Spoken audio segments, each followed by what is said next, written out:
Good evening, good evening, good evening once again, everyone. Welcome to this month's edition of the Ask Me, featuring Miss Mary Finner and Miss Pat Bogle. My name is Thomas Robertson, but everyone just calls me Duke. I'm the Technology and Metrics Director for Oak Hill Regional Community Development Corporation, which is the parent corporation of Healthy Kids Mississippi. We recognize our board chair, Jennifer Garrett, our executive director, Dr. Michael O'Miner, and our project director, Mrs. Lottie Miner. In addition to this Zoomcast, we are restreaming this evening's webinar on our Oak Hill Regional CDC and Healthy Kids Mississippi Facebook pages. Feel free to like and share on your social media pages. Also, don't forget to post any questions or comments that you may have in the comment section, and we will be more than happy to answer those questions that you may have along the way. We will make sure we do our best in doing that, but we do have a lot of questions tonight. But without prolonging any time, I'm going to turn it over to the stars of the show, Miss Mary Finner and Miss Pat Bogle. Ladies, you may take it away. Good evening. Good evening, everyone. Okay, we're going to start with our questions. The first question we have that someone sent to us: I am the guardian of 3 of my grandchildren. I am unemployed with minimum income. Can I apply for Medicaid for myself? Well, the answer is yes, you can apply for Medicaid for yourself. You have to show proof of relationship. And if you're a guardian, then you can show your guardianship papers, and that's it. And you should be eligible for Medicaid. Okay. Well, this is Pat Bogle. We're delighted to be with you this evening. And one of our next questions, we have, what do I do if a doctor or provider refuses to take my Medicaid coverage? Okay. And the answer to that question is you will need to contact your Medicaid worker or the Medicaid office to see if it's possible to switch the coverage you have to a coverage the doctor or provider will accept. But make sure that you find out from the provider what health benefits, what health coverage they accept. But yes, it's contact your Medicaid worker or the Medicaid office first, okay? And it should be possible to switch the coverage. Okay. Our next question is, my daughter will become 19 in October. What kind of health insurance assistance can I get for her after she ages out of Medicaid at 19? Because once you turn 19 years old and you do not have any children, you are no longer eligible for Medicaid. So what you can do, because you aged out and you were denied Medicaid, you can apply for the Affordable Care Act through a special enrollment period. So if you've been denied, but you have to act fast so you don't pass the time, because I think they allow you maybe 6 months or 3 to 6 months or something like that to apply when you've been denied Medicaid. So it's called Affordable Care Act, and it's through the special enrollment period. And we have navigators that work here at Oak Hill Regional, and they will be able to assist you with applying for insurance through the Affordable Care Act. Okay. And we have another question. I am 26 years old and I'm not working. I have been unemployed for probably 3 or 4 years. I was recently hospitalized for an illness, and after being released, I have to have further medical treatment. Where can I find help? Okay. Now, the answer to that question is Oak Hill Regional Community Development has qualified assisters that can help you with assistance from federally qualified community health centers in the Mississippi area. And one actually should be closer to your area. The federally qualified community health centers offer free or discounted health services. Okay, well, actually, they operate on a sliding fee schedule. So all you have to do is call the Oak Hill Regional Community Development at 662-298-3584, and they will make sure that they connect you with our sister, Sister Bettina Campbell. She can help you. Okay, we have another question here. My children don't have Medicaid or CHIP or any health insurance coverage. They don't get sick. So why do I need insurance?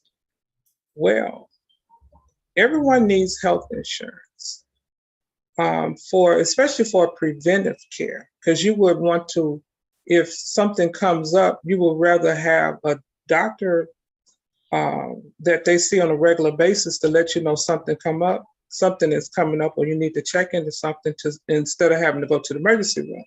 Because emergency rooms are higher than if you have your own doctor where you can take them on a regular basis.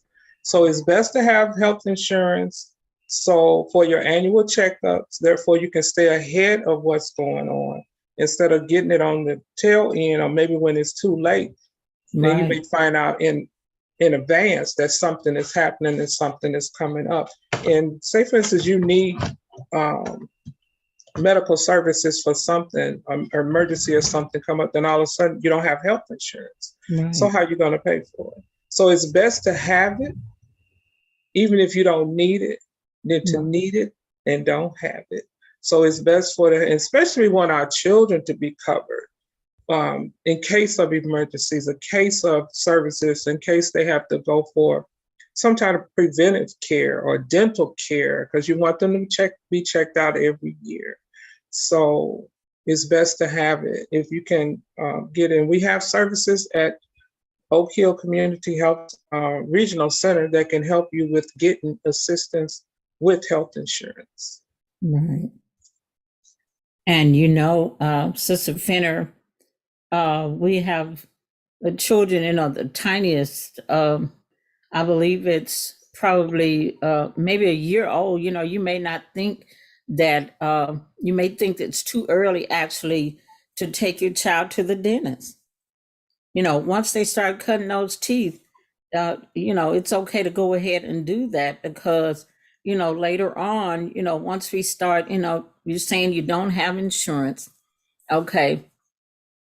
You get a toothache, and that comes from just the middle of nowhere. And if you already have that coverage, just go ahead and take your children to the dentist and get their teeth checked and clean, and so you kind of be prepared, when this type of thing occurs. But again, as Sister Finner said, it's you have to have that insurance. Now go ahead and get it. So when this happens, you don't have to be running to the Medicaid office or contacting a sister, at the last minute, to try to get some coverage. And okay, there's another question. I want to apply for Medicaid or CHIP for my child, but there is no Medicaid office in my town. What do I do, or where do I go to apply? Okay, now we've got the perfect answer for that. You may call one of our Medicaid sisters, and we can complete the application process with you over the phone with your written consent, or we can meet you to complete the application with you. Okay, we will submit the application online to Medicaid, or we can mail it or drop it off at the Medicaid office. A Medicaid worker from the Medicaid office will contact you, and normally it's within 10 to 30 days, requesting verifications they might need to process your application for approval. Now you can reach us. We have assisters available, and you can reach an assister with Healthy Kids Mississippi by calling 662-298-3584. Okay. Now, we don't take the place of a Medicaid worker, Medicaid specialist, but our goal is just to get you covered, okay? Or get kids covered. Help you and your assistants for applying for Medicaid. That's our goal. Yes. Right. So, okay. Once I have been approved for Medicaid for my child or family and received our Medicaid cards, is that it? Well, no. Once you get approved, you have to do an annual, once a year, you have to do a redetermination to determine if you are still eligible for Medicaid. And right now, if you're not sure whether it's time for you to get redetermined or not, you need to contact your Medicaid office and ask them when is your redetermination date, or contact us and we can try to help you find out when your redetermination date is, because it's so important that you keep up with that so you won't be cut off. Now, also, if you've moved recently and have not reported your address to the Medicaid office, you need to contact them and report your address, because what happens is if they have sent out a letter for you to be redetermined and you do not receive that letter, or it goes back to the office because they do not forward mail, it goes back to the office, and what they do, they will terminate you, saying that they were not able to reach you. So it's important that they have your current address. Also, it's important that you know whether it's time for you to get redetermined or not, because they were rolling people over because of COVID-19. But as you can tell with how things are coming back slowly but surely to normal, they're going to start cutting people off from Medicaid and no longer rolling them over. So they will be trying to contact you. And if they can't contact you, then you would get, or your children would get terminated. So it's important that you keep up with that information with them. If you need our assistance in trying to find out certain things and we can try to help you, you can give us a call at 662-298-3584. Give us a call and we can try to assist you as much as we can. And it doesn't matter where you live, because we have assisters over the entire state of Mississippi, from the Gulf Coast as far and all the way up north, DeSoto County.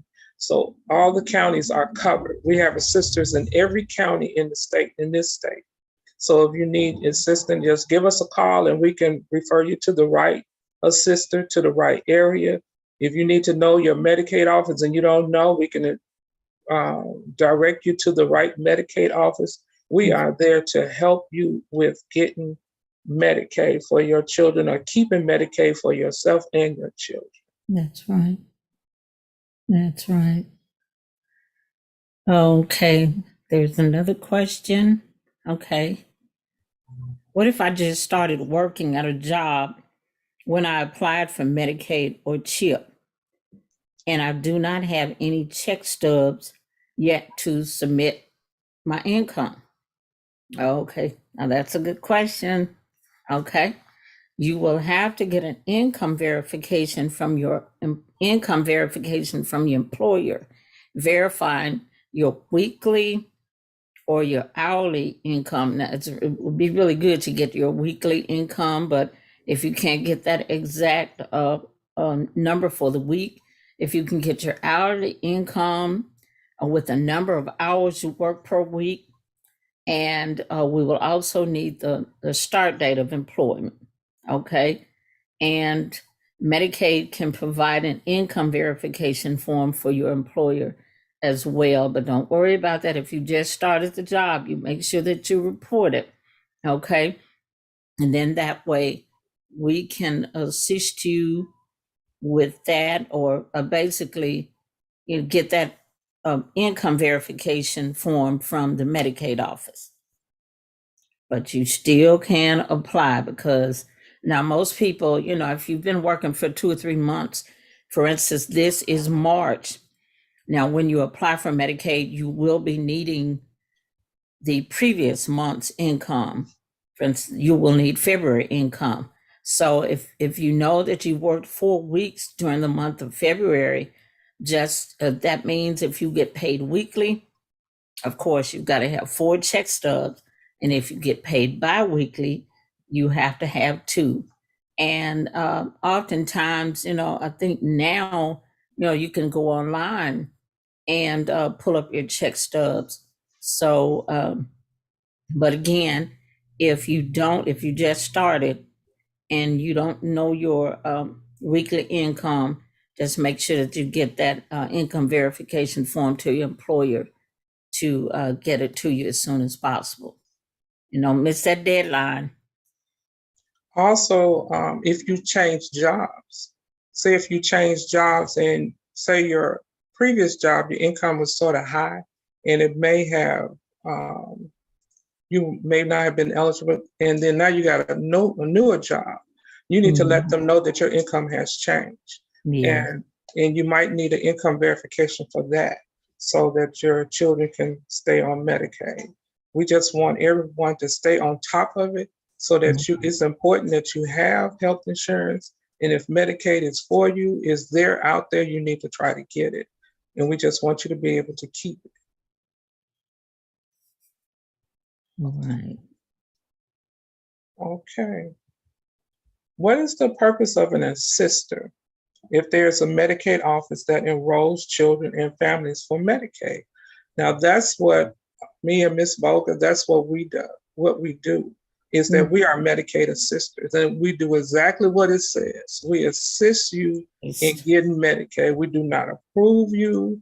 We don't have that type of authority. We do not work for the Medicaid office. We actually work for Oak Hill Regional Development Center. And what we do is we help assist you with the application process. Sometimes if you work and you're not able to submit the application, we'll do that for you. We'll submit the application for you. Or if you live in a town where the Medicaid office is not necessarily in the town that you live in, we assist with putting the application in for you there. We want to make sure that you have, or your children have, Medicaid. So we assist you in any way possible that's legal for you to get Medicaid. So if you need our assistance, that's exactly what we do. We are Medicaid assistants. Right. That's right. We are here for you. And again, we do not take the place of your Medicaid worker. Our goal is to, our objective is to assist you with the application process. And again, if that entails helping you to get your income verifications to the Medicaid office, we will help you with that. And so, but again, we're here for you. Any type of verification information. So you might have to submit birth certificates. We can help you with that. Income, birth certificates, all of that, whatever they request that they need in order to process your application, we can assist you with getting that information to you. Either we'll drop it off at the office for you, or we'll submit it online so that they can get it along with your application. However, or we'll send it in the mail. However we need to do it, that's how we do it. And we're here to assist you with getting and keeping Medicaid. Right. Now we don't order the birth certificates for you. If you need them, you have to take care of that. And we hope that you already have birth certificates, at home filed away. But we can get that. If you get it to us, we can get that information to the Medicaid office. And Sister Finner and I were talking earlier, a lot of times you're not able to get off work. Some of the jobs just won't allow you to, take off for, 30 minutes or an hour to go to an appointment. And so we can do it over the phone. And again, this will save you time, or you won't even have to worry about taking off work, and you may not even have transportation to get to the Medicaid office. We make it easier for you. Okay. Sister Finner, you want to go over the next? Do we have another question? Okay. I applied for Medicaid 2 months ago for my 2 children and was denied because I went over the income limit. Since that time, my hours have decreased and my income has decreased as well. Can I reapply? How soon can I reapply? If my income is still over the limit and I am denied again, what are my choices for health coverage for my children? Okay. If you are over the income limit and your income has changed, it has decreased, your hours has decreased. I know one time they were doing these pandemic hours. I think a lot of places are no longer doing pandemic hours now, where they were allowing you to work all these extra hours, and then the money was good, but it put you over the limit for Medicaid. So now once the pandemic is starting to slow down and we're like somewhere in an endemic, then now your income has changed. So what you can do, you can reapply for Medicaid with that new income. You have to make sure that you have that your new check stubs, your new lower income, and you can reapply at any time. You can get denied one day, you can reapply the next day. If you have further information showing that your income has changed, you can get denied 1 month, you can reapply the following month. There's no limit on how many times you can apply. If you get denied again, and 2 months from now, I am going to have lower income for whatever reason. Maybe overtime was mandatory. Now it's no longer mandatory. So I'm not getting any overtime. So you can reapply again. Once there's no limit of the times that you can reapply. If you get denied and you feel like, well, next month I know I'm not going to have this type of income coming, just reapply. And we can help you with that. We can help you with those applications. We can help you reapply. And one of the questions was, if my income is still over the limit and I am denied again, what are my choices for health coverage? Well, if you're over the income limit, say your income is steady, there's no chance that it's going to decrease. Some people are still doing that mandatory overtime because their jobs are, their employees are limited, so they are doing mandatory overtime. So if that's the case, then we can help you find a federally qualified, Ms. Boker, federally qualified community health center. Right, community health center that will be able to assist you with getting the medical or health services that you need. And they're all over the state of Mississippi. They're in DeSoto County, Marshall. We have some in Panola County, Marshall County, even down on the coast. They're all over. So, and DeSoto County has more than one. They have a few that deal with sliding scale applicants. So if you need assistance with that, we have one of our workers that work with us, Miss Bettina Campbell. She can help you with finding a center for you to go to. And all you do is call our office at 662-298-3584 and ask to speak to Bettina Campbell, and we can get you to her, and she'll be able to assist you with finding a center that you can go to in the area that you live in. So there's always some type of help that we can assist you with, and if you're doing a special enrollment here, we can help you with applying for the Affordable Care Act as well. If you had some type of life change, say for instance, one of your children were on Medicaid, now they're no longer eligible for Medicaid. That's a life change. If your job changed, that's a life change. If you have some type of life change, then you may be eligible to receive insurance through the Affordable Care Act. So marriage, if you get married, or if you hate to say divorce or birth, so that type of thing, you may be eligible for getting insurance through the Affordable Care Act if you're no longer eligible for Medicaid. So just contact us. Even if you're not sure, you can call and ask questions, and we can help you with that to see if you are eligible. We can guide you through the process of trying to see if you're eligible for insurance through the Affordable Care Act.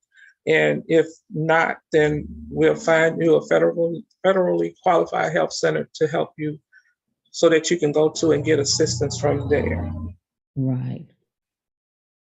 And also, we just want to remind you that now we've been talking about aging out, and that's the age of 19. Now, once you turn 19, at the end of that birth month, then your Medicaid is going to be terminated. But over the last 2 years during the pandemic, there was a national health emergency. And of course, a lot of teenagers that turn 19, they are still receiving coverage, even after they turn 19, because of this emergency, this health emergency period. But as Sister Fenner said earlier, now the numbers are going down, and we're almost getting back to normal. We don't know what may come up, but right now we're almost getting back to normal, and so we don't know when this public health emergency is going to end. So we want you to be prepared for this, and just know that we're still here. We're able to assist you. We have navigators that can help you with the special enrollment period of the Affordable Health Care Act, insurance coverage, and also, again, we have the federally qualified health community health centers in case you don't qualify for ACA through the special enrollment period. So don't just give up, once it's canceled, your Medicaid or CHIP for your child that turned 19. Once it's canceled, don't give up there. Right. Don't give up there. Right. And also, one other thing, if you, in order to be eligible for Medicaid, you have to live in the state of Mississippi. Yes. In order to be eligible. You can't live in another state and apply for Medicaid in Mississippi, like Right. Tennessee, or maybe someone asked a question about they were living in Alabama, but their children were going to school in Mississippi, which that seems sort of strange. Could they get Medicaid? But no, because they are actually residents of Alabama. So they're not eligible for Mississippi Medicaid. So yeah, you will have to apply for Medicaid in the state of Alabama, whichever state that you are a resident of. And you become a resident once you make the decision that you're going to live in Mississippi. Yes. Once you state that this is going to be, there's no waiting period. You don't have to be here a year. You don't have to be here 3 months. The day that you decide, well, today I am moving to Mississippi and I am a resident of Mississippi, then you can apply for Medicaid for your children. Right. And oftentimes, when we're assisting consumers with applying for Medicaid, they're concerned about confidentiality. We are, it's the same. We are confidential with your information. So don't worry about us, getting it leaked out or getting it exposed, because we will get everything. Like if we receive your date of birth or your social security numbers, it's confidential. It's all confidential. Right. We don't give out your information. We do not sell your information. The information is given to us strictly for you to apply, for us to help you to apply for Medicaid. That's strictly it, or with insurance through the Affordable Care Act. We do not give out your information to anybody. And once you give us the information, it's locked in a cabinet in a room that's locked in our office. So it's like double locked. And only certain people have access to that information. So it's not like somebody can come in off the streets and go back there and get your information. No, it's double locked, So we make sure that it's locked. We all make sure that it's locked, and only certain people have access to it anyway. So we do not give out your information. We understand there's so many scammers out there, Yes. and you talking to us over the phone, and you don't want to give us any information or give us your personal information. That's understandable. Yes. But one thing you need to know that if you want to apply for Medicaid, you're going to have to, if you put in an application, you have to use your Social Security number. That's one of the things that they need. So if you don't give it to us, when you apply for Medicaid, Medicaid is going to request the information. So you're going to have to even give it to us or give it to them. And we understand how it is. There's so many different scams and things out there, and people are doing so much with these cell phones. And we understand you don't want to give out the information over your phone, but you will have to give it up in order to get Medicaid. Now, if you're not applying and your children are applying and the parent is not applying, then we don't necessarily need the parent's Social Security number. But we do need, whoever's applying need to apply submit their Social Security number. And even with the application process, we get your consent. We don't just do this on our own. We have to get your consent. So just know that, we're just not out here just taking applications. We're through a federally funded program. And again, our goal is just to help Mississippi get health insurance coverage. Right. That's our main goal, is to help people, the residents of this state, to get Medicaid if they're eligible for it. We're here to help you get it. Right. So, but I do have another question here that someone sent. They recently moved to the state of Mississippi, and we sort of answered this question at the beginning, but they say they recently moved to the state of Mississippi. They just retired, but they're raising their grandchildren who are 4, 11, and 17. And they wanted to know, can they get health insurance for their grandchildren? And yes, if you have custody of your grandchildren, or if you're raising your grandchildren and they need Medicaid, all you need to do is show proof of relationship, and we'll be able to assist you with getting Medicaid for your grandchildren. Right. And another thing I wanted to mention now, for pregnant individuals, we spoke about this at the last Ask Mary and Pat, but we just want to remind you that once you apply for pregnancy Medicaid, and if you're approved, you are covered through your 9-month period or through your pregnancy period. And once you have the baby and the baby is added to Medicaid, or the baby's automatically added to Medicaid, and then you are covered for 2 months after the birth of your child. And this is for, your postpartum visits. And we were hoping that it would be, extended for a year to give you a little more time to make sure that you have the coverage that you need after you have the baby. But right now, and it's been for so many years, you get 2 months coverage. Now, your baby is added automatically the date of birth, but remember, right before the child turns a year old, or when the child turns a year old, you have to renew your newborn baby. Well, it won't be a newborn then, but before that year is up, you'll have to renew. So be mindful that you will have to take care of this. Now, Medicaid will send you a letter, but as Sister Fenner said earlier, sometimes you may change your address, or that letter may come in the mail, and you may think, oh, that's just something, that's not important. You may look at it as if it's not important, but open it, because that could be your letter requesting that you complete your renewal. And that's for anyone that's approved. Annual renewals. Check your mail. And when it's time, you should get something 2 months prior to your redetermination date.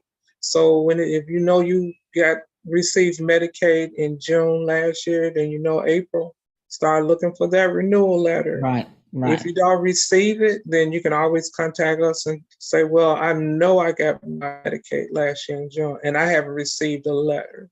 So, because letters do get lost, or maybe it went to the wrong address, you never know.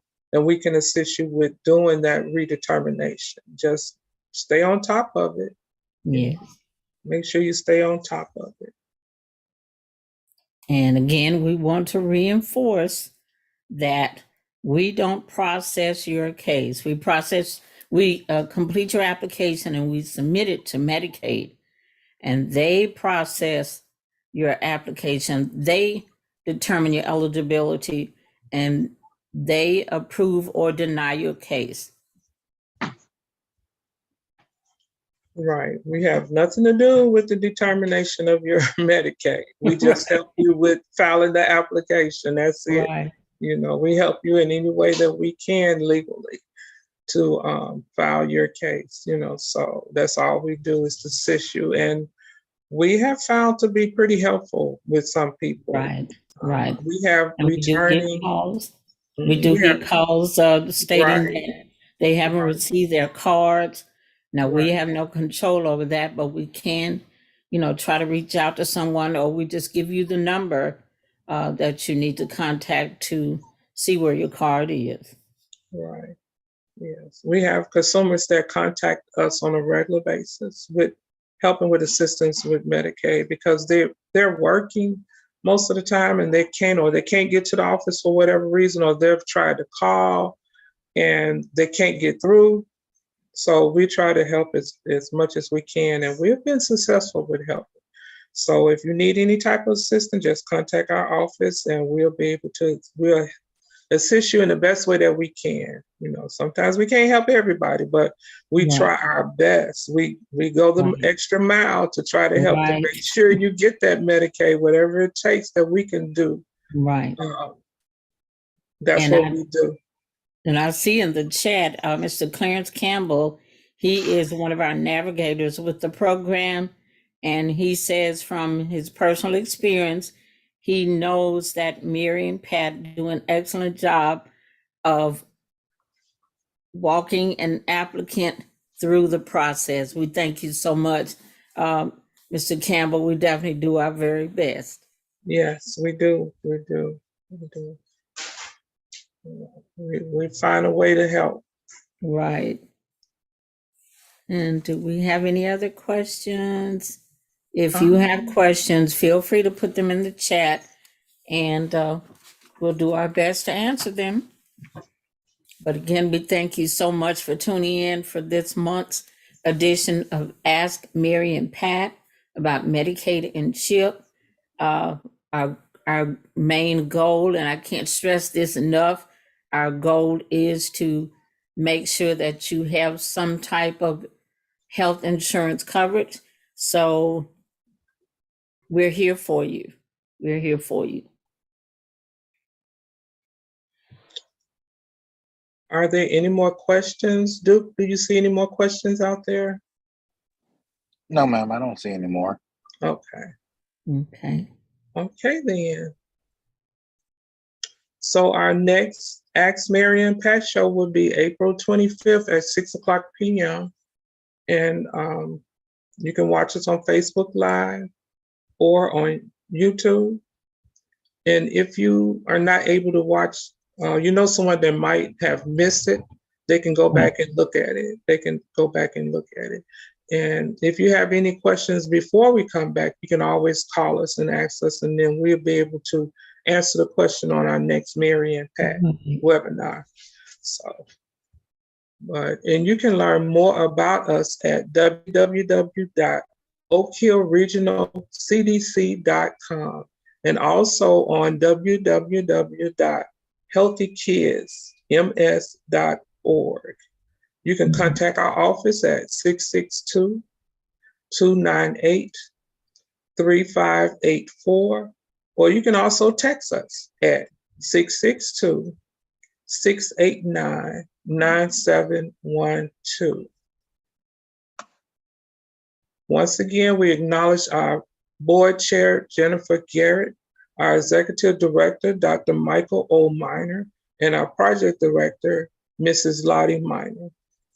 This has been a production of Oak Hill Regional Community Development Corporation, belonging, building, and bridging in the Mid-South region and across the state of Mississippi. Thank you so much again for tuning in. Don't forget to, you may have missed something. It's going to be posted on Facebook Live. You can go to Healthy Kids Mississippi and pull it up, and you can go back and watch it. And it should be up. Well, and is it indefinitely? Yes, ma'am. Once it's posted on Facebook, it's on there forever. Okay. But we appreciate you, and we appreciate all of the questions, and we hope that we answered the questions. We answered everything that you needed to know in these questions. And Sister Fenner, they're really they're keeping us on our toes. They are with these questions, yes.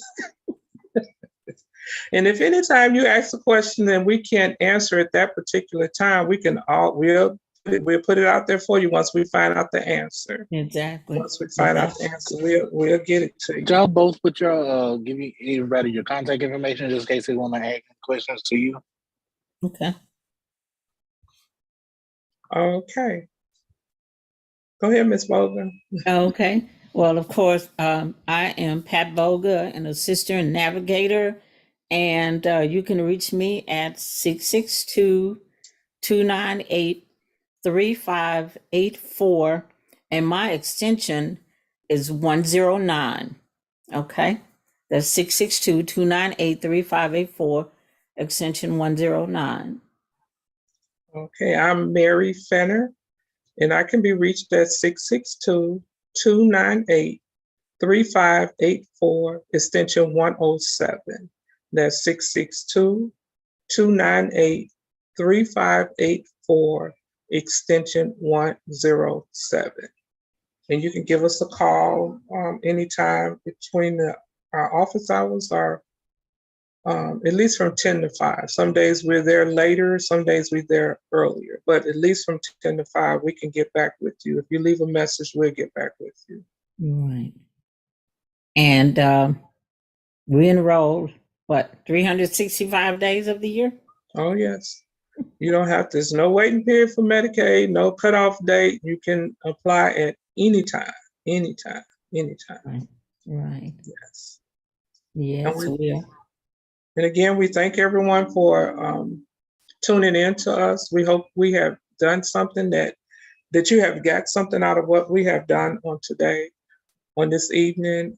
If you have any more questions that we didn't answer this evening, then you can always call the office, 662-298-3584, and we will get back with you. Yes. Okay, and just remember, this is the time of the year for to enroll your child in Head Start or re-enroll your child in Head Start.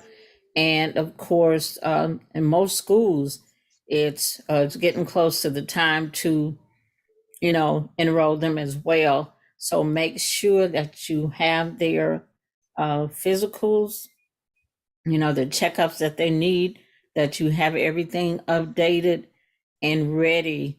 So you don't want to, have to prolong that process.